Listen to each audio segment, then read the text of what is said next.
So what can we do? The first one is ask them, hey, are you okay? Dan saat kita tanya, are you okay? Kita harus menjelaskan kenapa kita concern. Misalnya, Komarius berapa minggu ini, I see you're agak murung gitu, you're a little bit down. I have to ask, hey Komarius, are you okay? I noticed bahwa berapa minggu ini, Komarius agak murung gitu. Is everything okay with you?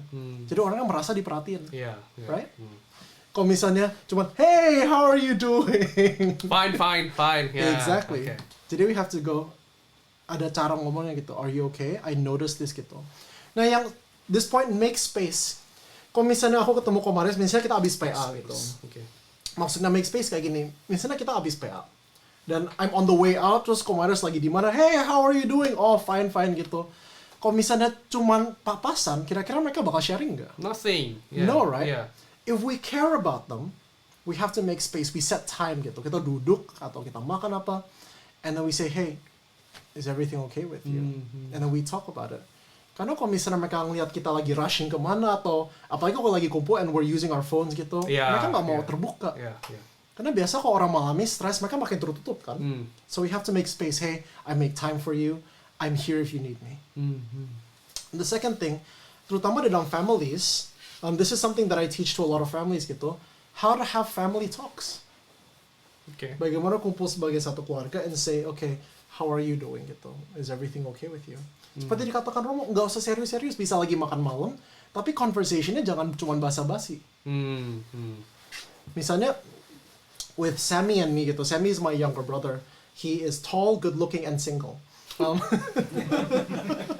And very strong as well. Gitu. Gak apa-apa, aku tahu Sammy nggak nonton, so I can say that. I hope not. Tapi, kalau aku ngobrol sama Sammy, we talk about deep things. Kita sempat ngobrol, okay, once I'm married, where am I gonna stay gitu. Kita sempat ngobrol about our mom, about our dad. Jadi kita nggak stop di sekedar basa-basi doang. We have to go deeper. And deeper, benar-benar open. The second thing is listening. Banyak sekali saya counseling anak, mereka nggak mau ngomong sama orang tuanya. Kenapa? Mereka mulai sharing, di-cut. Nah, yeah. Langsung di-cut. Kamu nggak boleh gini, ini gara-gara kamu. No. Whoever it is. Nah, contohnya misalnya Komarius lagi ngomong ke aku, it's like, ya aku merasa gini. I said, nggak boleh, orang beriman nggak boleh seperti itu. Kira-kira Komarius bakal tetap sharing? No. Okay. No. Yeah. I have to listen. Dan seringkali saat orang bercerita, kita udah punya balasan, udah punya jawaban. Itu nggak boleh. Aku juga, ini dulu aku kayak gitu ya. Kalau orang bertanya sesuatu, aku tuh nggak mendengarkan. Tetapi aku tunggu sampai mulut dia tutup, langsung aku memasukkan apa yang sudah aku persiapkan terlebih dahulu. Jadi percakapan itu cuma sekedar this is my opinion gitu loh, mengeluarkannya demi. Dan aku nggak peduli orang itu ngomong apa gitu. Exactly. Gitu. Dulu aku seperti itu gitu. Yeah, me too as well. We're all learning. Dan sebenarnya kalau kita kayak gitu, kita udah siapin balasannya, the person knows. Mereka bisa tahu kok, we don't care about them. We don't care mereka perasaannya apa. We're only caring about kita mau ngomongnya apa. Jadi when we listen, we have to listen. Dan saat kita mendengar, we acknowledge their feelings. Contohnya kalau Komarius bilang, Sandy, I'm feeling a little bit worried because I don't know my job nanti gimana gitu. And as we're talking, itu tugas saya sebagai yang mendengar untuk to convey to you, Komar, bahwa I'm listening gitu. Jadi I have to make sure I'm looking at you, aku nggak main HP, dan nanti ada yang namanya mirroring, where I go, oh, so what are you experiencing? Jadi yang Komarius rasakan adalah, Komarius agak khawatir karena kerjaan gitu, so I'm asking you questions to make sure, jadi Komarius merasa didengar gitu. Dan yang terakhir adalah meresponi. Kita udah tanya, how are you doing? Dan it can be for anyone, ini bisa teman gereja, ini bisa siapa aja gitu. Kita cara responnya gimana? Our job is to make them feel heard and loved. Untuk mereka merasakan didengar dan we care for them. Jangan mereka merasa dihakimi. Right? Jadi kita harus pilih bahasanya yang we have to be very careful with our language. Thank you for sharing. Terima kasih udah sharing. I acknowledge your feelings. Itu susah banget, apalagi kalau mereka kesalnya lagi sama kita. Kalau mereka lagi sebel sama kita, susah gak kita? It's hard to say thank you for sharing. I appreciate that gitu. Yeah. Susah kan? It's challenging. For me it's challenging. Yeah, yeah. But actually I learned a lot of this from you, so that's very good. Oke, iya. Iya, coba Romo, bagaimana masukan Romo? Dan kalau saya amati di dalam kehidupan umat, yang paling sulit itu mendengarkan. Gitu. Jadi yang namanya empathetic listening. Empathic listening. That's very difficult because empathetic listening means that you as if you were in her or his shoes. Ya. Dan seringkali benar, seringkali ketika kita mendengarkan orang, seringkali kita itu siap untuk menjawab ini, bukan untuk mengerti gitu. Jadi sebenarnya di dalam spiritualitas Kristiani adalah bahwa kita ini perlu untuk seperti Tuhan Yesus ya. Dia Tuhan, dia menjadi manusia gitu. Nah, demikian juga kita bisa menjadi murid Yesus yang baik kalau kita itu mempunyai skill yang namanya empathetic listening. Kita betul-betul ingin mengerti apa yang mereka rasakan, apa yang mereka pikirkan gitu. Nah, ketika mereka sudah didengarkan seperti itu, nah kemudian ketika kita memberikan masukan, memberikan nasihat kita gitu, maka telinga mereka itu sudah buka gitu, sudah terbuka gitu. Jadi empathetic listening is very important. Ya. Dan skillnya seperti yang Sandy katakan tadi, mirroring, leveling dan sebagainya itu. Oke. Absolutely. Mungkin kapan-kapan Romo bisa bawakan seminar buat kita semua. So we learn how to do it. Absolutely. Nih, sebelum itu ya kita lanjut. Ini sebenarnya ada pertanyaan dari pemirsa nih. Ini kayaknya nyambung hal-hal yang ini nih ya. Ini kan kita disuruh untuk bertanya, kita diminta untuk dianjurkan untuk mendengar dan meresponi. Nah, ada pemirsa yang ada family di Indonesia yang akhir-akhir ini sangat percaya dengan konspirasi teori di masalah COVID, di masalah vaksin, Illuminati dan lain-lain sebagainya gitu. Dan dia sangat yakin berita-berita media, berita-berita apa yang diumumkan oleh pemerintah itu tuh hoax, bohong gitu. Jadi kita tuh mau sadar dong, wake up gitu katanya gitu. Nah, sejauh mana kita itu harus bertanya, mendengarkan dan meresponi orang-orang seperti ini gitu loh. Apalagi ini kalau ngomong keluarga yang obviously kita sangat sayangi gitu loh. Romo mau mulai atau? Saya rasa kita mulai dulu dengan itu, dengan bagaimana kita memakai media ya. Jadi media itu kita harus menjadi responsible user gitu. Nah, bagaimana kita menjadi yang bertanggung jawab itu ada 3 cara. Yang pertama adalah ketika kita melihat, kita mendapatkan itu, kita jangan pass on dulu kepada orang lain sebelum kita yakin bahwa ini benar gitu. Yang kedua, apakah ini baik atau tidak ini. Walaupun benar, tetapi kalau tidak baik mungkin tidak perlu disebarkan gitu. Dan yang terakhir itu adalah bijaksana atau tidak ini. Seringkali yang terakhir apa Romo, sorry? Bijaksana atau tidak. Ya. Karena seringkali ada hal yang benar, baik juga belum tentu bijaksana gitu. Jadi mari kita menjadi user dari media sosial yang responsible, yang bertanggung jawab. Kalau tidak, kita menjadi penyebar kecemasan bagi banyak orang.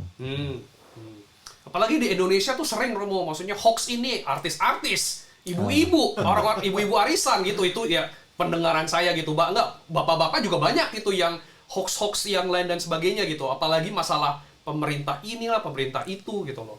Ya, kayak sekarang apa terjadi di US, banyak orang yang menjelek-jelekan Trump sampai dibodoh-bodohi gitu loh. Tapi di lain pihak ada yang bela-belain Trump. Nah, jadi itu kembali kepada seperti saya dikatakan pada bagian awal tadi. Kan ada 3 wilayah kan. Mari kita fokus kepada apa yang bisa kita kontrol gitu. Iya. Jadi pemirsa, kalau kita ada satu berita dari media sosial ya, nomor 1, fact check, benar atau tidak. Nomor 2, kalau memang sudah benar, kalau kita sebarkan, bagaimana? Apakah ini baik untuk komunitas kita sendiri atau tidak? Yang ketiga tadi apa Romo? Apakah ini wise, bijaksana gitu loh, ya? Kalau mungkin benar, ya bagaimana? Maksudnya itu kesan apa yang akan ditampilkan mengenai saya kalau saya menyebarkan berita yang walaupun benar, walaupun baik, ya bagaimana gitu ya? Sandy mau nambah? Ya, absolutely. So, seperti yang tadi Romo sempat singgung, ini memang terkait sama 3 kategori tadi.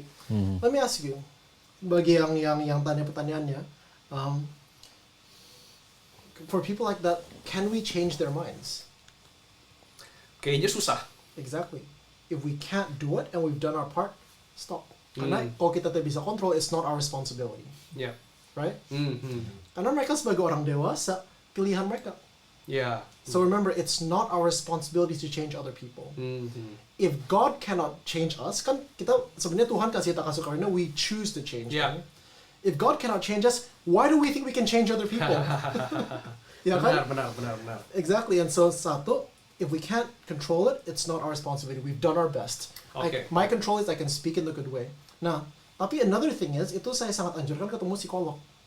Karena bisa aja konspirasi itu manifestasi dari satu psychological illness. Ya, betul. Oke, ya. Agak berat saya pikir gini, saya pikir kita juga bisa mendekati itu dengan yang namanya rational emotive behavioral therapy gitu.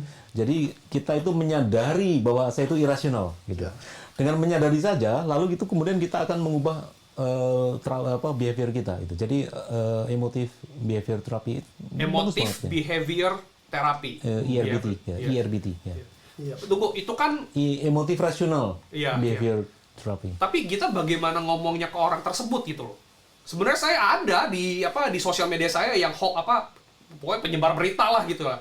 Saya bilangnya bagaimana ke mereka gitu loh. Apalagi tadi barusan masuk kita tanya, kita dengarkan, kita responi. Mungkin bagian responinya begitu ya. Nah, dalam Bagaimana hal ini responnya? seperti yang saya dikatakan tadi, tergantung dari bagaimana kedekatanmu dengan yang bersangkutan gitu. Kalau itu tidak dekat, ya mungkin kita nggak bisa buat banyak ya. Benar, Gitu. oke. Tetapi kalau itu your family, itu temanmu, itu sahabatmu gitu, kamu harus take time supaya bisa menyadarkan irasional itu loh. Karena apa? Karena salah satu hal yang menyuplai stres kita itu adalah irrational belief itu. Nah, jadi kalau yang irasional itu bisa kita ini saya menyadari, ini tidak irasional. Gitu. Dengan menyadari saja gitu, maka kemudian orang akan pelan-pelan berubah. Nah, jadi kalau memang itu adalah orang-orang yang dekat denganmu, apalagi itu ada di dalam tanggung jawabmu, itu seperti umatmu, sahabatmu, temanmu itu, kita mesti harus memberikan waktu. Gitu. Tapi kalau itu orang lain yang mungkin nggak bisa banyak yang bisa kita lakukan. Karena ini need time, gitu, butuh waktu banyak. Gitu. Iya. Oke, pemirsa, kita sudah hampir 2 jam kita berbincang-bincang seperti ini. Ada pertanyaan lagi nggak dari pemirsa? Oh, ada beberapa pertanyaan ya. Tapi sebelum kita masuk ke pertanyaan itu, saya pengen ngomong ke Sandy soal ini nih. Sandy kan sudah menulis beberapa buku dalam dari segi psikologi gitu ya. Buku-buku apa yang menurut buku Sandy apa dah yang menurut Sandy tuh bisa membantu kita dalam hal menangani stres apalagi di masa pandemi ini? Absolutely. Jadi, just to clarify, saya banyak menulis jurnal, tapi buku this is my first one. Oke. So, if you can see on the screen, judul bukunya adalah Hand in Hand. Dalam bahasa Indonesia adalah bersama-sama. Kalau bahasa Mandarinnya saya tidak bisa. I don't know. Tapi saya menulis buku ini bukunya singkat sekali. 3 bahasa. Yes. Wow. Jadi yang bahasa Mandarin sekarang lagi ditranslate. Wow, oke. Translation gitu. Saya menulis buku ini dengan satu kerinduan. I imagine a world gitu. What would the world be like? What would the church be like? Kalau setiap orang, we learn to care for each other. Bukan cuma basa-basi, bukan cuma pergi makan bareng di Kingsford Chinese atau sekarang udah tidak ada. Iya. Tapi we really know dan kita memiliki pengetahuan dan skill untuk bisa kita saling we love each other, we can take care of each other. Yeah, okay. Dan dari kerinduan tersebut saya menulis buku ini. And that's the book gitu. If you want to go to the next page. Hand in hand bersama-sama ya. Iya. Jadi dari buku itu ada 3 bagian. Yang pertama adalah apa itu depresi, anxiety, and stress. Karena seringkali kita nggak mau menyentuh yang berbau mental health karena nggak ngerti gitu. We don't understand what it is kan. And so buku ini menjelaskan apa itu depresi, apa itu anxiety, apa itu stress, sampai menjelaskan apa itu burnout. Oke, ya. Apa itu vicarious trauma gitu, compassion fatigue. Jadi kita How practical is this book? it is completely practical. Oke, ya. Karena the very next step adalah 10 things you can do to help somebody you love. Jadi yang 3, yang tadi ask, listen, and respond, itu diambil langsung dari buku tersebut. And so there are 10 points what do you do, how to make sure bahwa kita dan orang yang kita bantu, both of us are healthy. Karena bisa aja kita membantu orang itu, dia membaik, justru kita yang kena depresi. Iya. Right? So we have to make sure that we're okay gitu. We have to make sure bahwa kita nggak kenapa-napa. Dan yang ketiga adalah bagaimana membantu seseorang yang punya pikiran mau bunuh diri. It's a very sensitive topic kan. Tapi sebenarnya banyak sekali orang yang memiliki pemikiran bunuh diri, but we don't know about it. Alangkah baiknya kalau kita siap seperti first aid, how to help them saat itu terjadi. Yeah. Karena I was very suicidal 2015. Saya ingat banget, saya merencanakan how I would end my life. Oh wow. Saat saya duduk di gereja Kenso. But because of the people around me, karena saya punya teman-teman, saya punya teman komunitas, they love me, they take care of me, I'm here today. Wow, oke, good to hear. Iya. Oke. Ini juga mungkin pertanyaan terakhir bisa kita tampilkan dari pemirsa. Do you mind if I just quickly tell them Sure. where to get the book? Oh iya, of course, yeah. If you go back one slide, itu ada website-nya. It's handinhandbooklet.org. Handinhandbooklet.org. Kita menjualnya dengan harga $2.50. So it's very, very cheap. And the reason is kita mau supaya accessible untuk semua orang di Indonesia gitu. Yeah. I work with people di NTT, di Batam gitu, and people in Papua as well after this. I want it to be accessible. Yeah. Dan semua hasil dari penjualan buku tersebut is going to go into Indonesian mental health, Oke, into yeah. family communication, Oke. into how do we improve families, especially di daerah-daerah di Indonesia. Oke. Yeah. Dan ini bekerja sama dengan several different churches, several different groups. So highly recommended. Saya nggak dapat honor atau profit apapun. Yeah. So for you and your family and for the people around you, I highly recommend reading. Jadi para pemirsa, get it for yourself, get it for someone you know, whoever, dan kita bantu misi Sandy ini untuk membantu mental health yang saya rasa di Indonesia tuh belum banyak diomongin ya, belum banyak diperdalam gitu. Dan kita sangat beruntung dari di Australia ini di mana-mana itu selalu ditanyakan how's your mental health, Kalau di halte bus ada iklannya, are you okay? Yep. Gitu ya. Jadi sangat itu. Jadi mari kita dukung proyek-proyek ini gitu ya. Baca untuk diri kita sendiri, berikan kepada teman-teman atau saudara-saudara keluarga kita gitu. Nah, tadi kita udah coba di slide berikutnya itu nanti kita balik lagi ke slide ini. Sandy bilang ada tiga hal itu, dan ini tentu saja sangat-sangat serius gitu ya. Ya. Mungkin kita, kalau saya bikin level dari 1 sampai 10, mungkin saya masih di level 1. Saya baru menyadari bahwa saya itu mungkin salah satu dari 3 itu. Ya. Sampai sejauh mana kita itu harus mulai minta tolong, atau harus mulai reach out ke other people. Yep. I have a question. I'm gonna ask you a question gitu. Okay. Kalau mobil dibawa ke bengkel, tunggu rusak dulu gak? Oh enggak, ada ininya, kilometernya. Exactly. Jadi dengan kita punya teman komunitas yang kita sering sharing kita apa, it helps our mental health. Jadi kita harus terus-terusan memiliki hubungan tersebut. Jangan tunggu, aduh I'm so anxious, baru minta tolong. No. Day to day, talk about it. Kita harus sering-sering sharing. Dan bukan cuma sharing, aduh Tuhan baik, dan itu memang penting, tapi kita juga sharing, I'm feeling sad. Yeah. I'm feeling uncomfortable gitu. Jadi satu, we have to make it a habit buat sharing. Oke. Number 2 is that if you feel you need help, then you probably should ask for help. Kalau udah ada perasaan uncomfortable, udah ada perasaan bahwa, aduh aku minta tolong kayak, itu seharusnya udah minta tolong. Oke, iya. Sama seperti mobil, masa kita di Indonesia, kita suka malu minta tolong. Terutama kalau terkait dengan masalah mental health atau merasa stres, right? Cuman nggak ada malunya. Kalau memang I know what I need, kalau misalnya saya tangannya patah, saya ke dokter, kira-kira malu nggak? Enggak kan? Enggak lah, kalau butuh. Exactly. I wanna help people. I wanna help my family. Jadi saya harus sehat dulu. Kalau misalnya mobil saya rusak, bannya pecah, saya bawa ke bengkel, malu gak? Enggak kan? It's the same. We need to practice asking for help. Yeah. Jadi buat yang tadi tanya, kalau udah ada perasaan, aduh should I ask for help? Yes, you should. Cuman, who do we trust? Yeah. Jadi kita harus benar-benar pilih who are the people we trust. We have hundreds of acquaintances kan. Iya, Tapi kenalan friend, ya. Close friend kita cuma ada beberapa. Oke. Iya, and so that's one of the things. Terus menerus ya, gitu ya. Ya, jadi para pemirsa, kita sudah di penghujung bincang-bincang malam kita bersama Sandy dan Romo Suroto. Ya, jadi untuk summarize aja kali ya, mungkin satu hal yang bisa saya petik adalah kita harus memperhatikan diri kita terlebih dahulu. Bukannya egois, bukannya mau menang sendiri, tetapi dengan kita memperhatikan diri kita, kita bisa membantu orang lain, gitu ya. Dan membantu orang lain itu bukan orang lain, tetapi first and foremost, terutama dan pertama adalah keluarga kita dan teman-teman terdekat kita, gitu ya. Kita harus punya komunitas untuk kita bisa saling sharing, tukar pikiran dan lain sebagainya. Kita harus berani untuk bertanya, kita harus sabar untuk mendengarkan, dan kita harus bijaksana dalam meresponi. Seperti itu kali ya.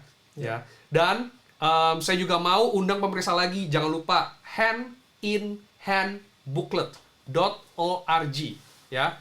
Get it for yourself, get it for your family, get it for your friends. Oke, akan sangat membantu pelayanan kita pribadi dan pelayanan Sandy terutama di dalam menggalakkan pengetahuan mental health di komunitas Indonesia dan di Indonesia secara umum. Itu. Mungkin Sandy atau Romo ada pesan-pesan terakhir untuk para pemirsa kita? Iya, saya cuma menekankan kembali gitu. Jadi satu Irenaeus mengatakan the glory of God is man fully alive. Man fully alive. Ya. Okay. Jadi Tuhan itu happy kalau kita happy gitu. Nah, dan seringkali yang menyerobot kebahagiaan kita adalah stres. Nah, dan stres itu adalah pengalaman harian. Tetapi kalau kita bisa memanage-nya, gitu, maka kemudian hidup kita akan menjadi lebih bahagia. Dan kalau kita bahagia, itu kemuliaan Tuhan. Amin. Ya. Sandy, ada last words? Yeah, absolutely. But before that, I just want to address a quick question from before. Apakah ada hard copy bukunya? Okay. Yeah. There will be within a month. Jadi nanti kalau udah ada hard copy, udah sampai Australia, nanti saya kabarkan ke CIC, and so we can get it together. So I'm very excited for that. For the last words, I just want to say to everybody watching, you're doing well. Seringkali kita stres karena kita taruh beban diri sendiri. I realize as a father gitu, you have a lot of pressure to provide for your family. Dan saya tahu banyak yang menonton, there's a lot of pressure on you gitu. You're doing well, and it's going to be okay. Love yourself, and love your neighbor. Itu kan perintah Tuhan. Yep. And that's how we're gonna survive COVID-19. Oke, ya, amin. Jadi pemirsa, reach out to anybody. Nanti sambung menyambung, pasti jatuhnya ke Romo, ke Sandy, atau ke saya, ya. Siapapun yang Anda pikir bisa membantu, reach out, gitu ya. Oke, demikian acara kita pada malam hari ini, pemirsa. Semoga kita ada kesempatan lain kali untuk bincang-bincang malam. Selamat malam, selamat beristirahat, dan sampai jumpa di pertemuan berikutnya. Terima kasih. Bye everyone. Bye-bye.